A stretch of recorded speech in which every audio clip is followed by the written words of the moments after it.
right? Unless it's in a ridicule fashion. And every scientist from mainstream that goes on any talk show related to ufology or any sort of new news or sighting, the ridicule factor and the debunking comes out immediately, because all it's going to do is hurt their reputation, hurt their business, and point out the fact how small and how little we know. And that's all I ever ask of these gentlemen, these mainstream science people, these Shostaks, these uber astronomer, physicist, geniuses, self-proclaimed masterminds of the universe. Just admit how much you don't know. It's okay.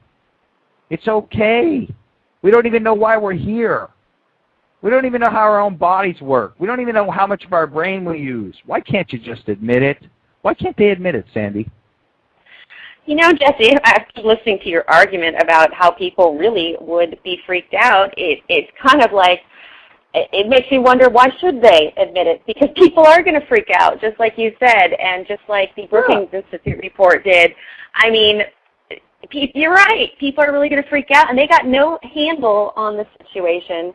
So in some ways it makes sense. You know, you kind of painted a picture that makes me really think like it makes sense for them to just hold on until they can actually get a handle on this.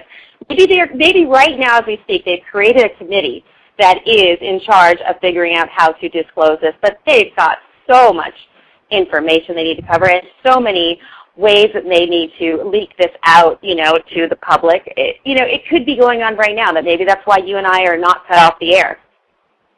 Well, think about it. If you know that the government is not really united, which it isn't, okay, it's a dysfunctioned entity. Everyone knows that when you've got 80% of the American people wanting to basically hang Congress and get rid of them, that's telling you plenty. Everyone knows that you got guys like, this came out this week, Newt Gingrich. What a piece of garbage this guy is. While he was investigating and trying to burn Bill Clinton at the stake because of Monica Lewinsky, which was ridiculous, he was having his own affair during the process, the scumbag. Not to mention, his ex-wife comes forward and says that she talked to him on their porch.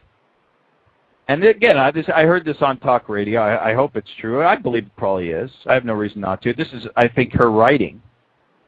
He sat on a porch with her, their porch, and asked her to just deal with it, just to accept the affair, I guess, because these people think they're of a royalty class where they shouldn't have to be held accountable for being despicable people. Okay, I don't cheat on my significant other, but Newt thinks it's okay, I guess, and so do royalty and kings and people like that, right? It just comes with the territory that you have your little soiree and your little place where you can have your harem, so to speak. But no, she said, I can't handle that. And then she said the irony was that, like I said, he was trying to grill and fry Clinton for political reasons, of course, not because of the reality of the situation, which is what, that an intern gave him a blowjob? Wow, that never happens. But no, he went off and did a speech that particular week, apparently, about family values. And she said to him on this porch, their porch, while they were discussing this affair that he was having, caught red-handed, well, she goes, how can you give this speech to people about family values? I mean, it's total hypocrisy. And he said, oh, it doesn't matter what I do. People want to hear what I have to say. Nobody else can do this. These people are totally not living in the same space that we are living in.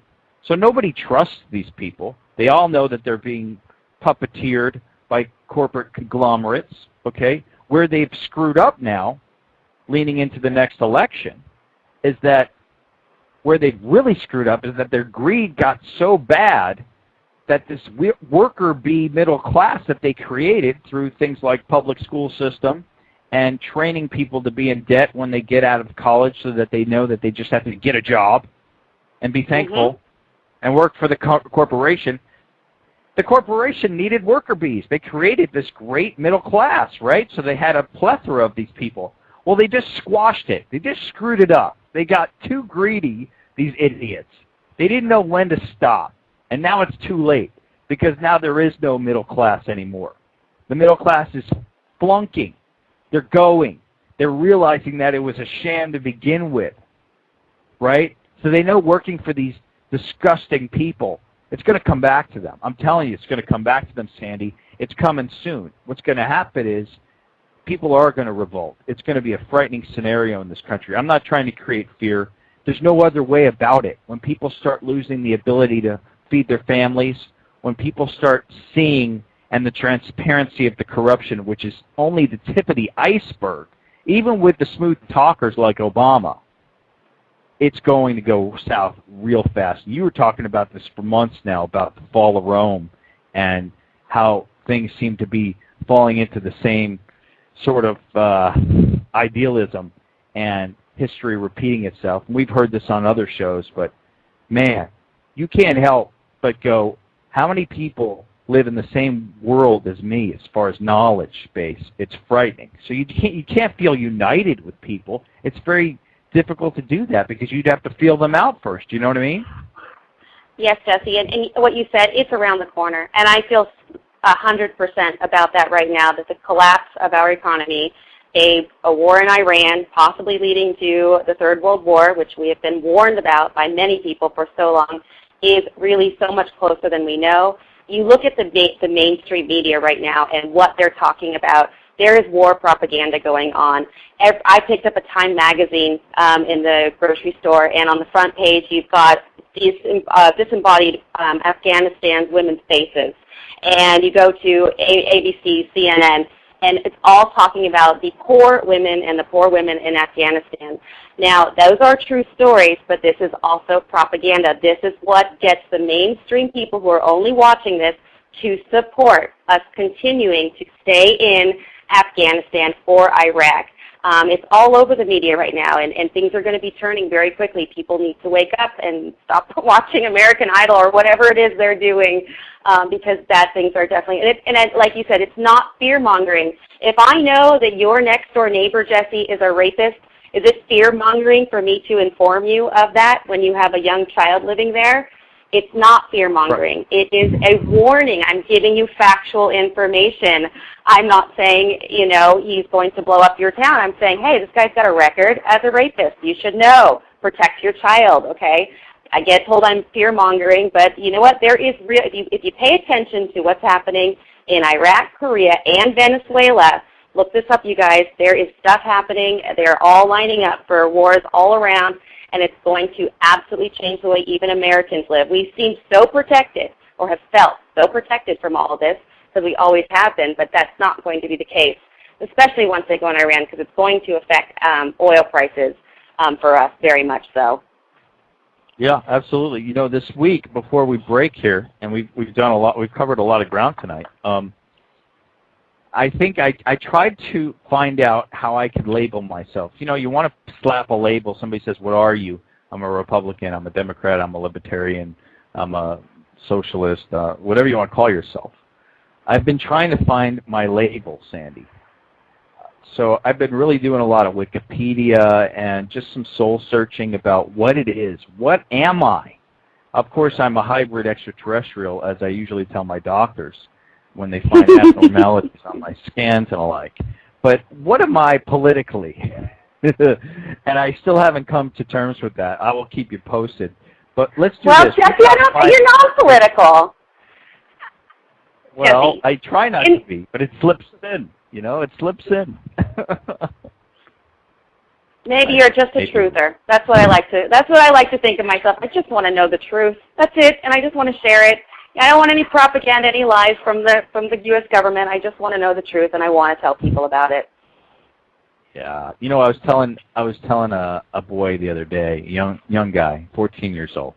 I was trying to explain to him. Well, of course, you know, when you're 14, everything seems like it's happening to you for the first time, like you're unique, like the problems that you're facing are so huge. I was trying to explain to that person that everybody has these problems. They're all the same. We're not that unique from each other. We have the same issues, the same biological makeup, the same diseases, the same emotional problems, and the same family. It's not that complicated. They have made it complicated for us. Everybody wants the same things. They just want a nice life. They want to be able to provide for their families. They want to be able to go to the doctor when they have to. They want to be able to do a couple of fun things and enjoy their life, have some time to read once in a while. That's it, man. It's not that complicated. Call me a hippie. That's up to you. I want to hear about, with the last couple of minutes we have here, about these amazing Ufonaut Radio New Guard member T-shirts that are supposedly somewhere in the ether. People have been emailing me. They say they want them. They want to show the world that they are part of the New Guard. Where are these T-shirts? What's the status, Sandy Fleming? They have been shipped out. They were shipped out on my way to my camping trip. We'd stopped at some random Staples Center to get these shipped out on the way. So I had them in the car and I forgot. And I'm like, oh no, I got to get them shipped. So they're somewhere between Los Angeles and Portland, Jesse. And I got some pictures too. So yes, I'm going to send you some pictures so you can put them. Okay. Are they in a steel box with a padlock? Are they with bodyguards? I mean, these are important. These are not. They come with 2 grays. Okay. There's a certificate of authentication that an alien has actually participated in the making of this T-shirt. Correct? In fact, this is kind of funny. When I was at Staples, she said, "Who is shipping this?" And I said, "Area 51 via Sandy Fleming." Where is it going to? I said, Ufonaut Radio headquarters. Just planting a seed. Planted a seed here and there. Planted the seeds. We love that. Hey, look, we're out of time. I think we got a lot covered tonight. But think about it. Think about it this week, how many great stories came and went in the past 2 to 3 weeks that, as far as I'm concerned, were huge for ufology. And they were barely acknowledged. Okay, the Kyron Horman case is on Nightline. Not the Chinese UFO and not the Dwight Eisenhower, Winston Churchill cover-up officially of UFOs for 50 years. That's got to make you think about what's important to the media and what's allowed and what's not. This is Ufonaut Radio, Light. We'll see you on Thursday, 7 p.m. Everyone else, go to ufonautradio.com. Find out about the Conspiracy Cinema if you're in Portland. Come down, meet me. We've got a screening this Thursday, The Secret of Nikola Tesla. Learn about free energy. Learn about what's missing. Learn about what can be. This is not science fiction. This isn't Bryce Zabel and Hollywood trying to make movies. This is the real deal.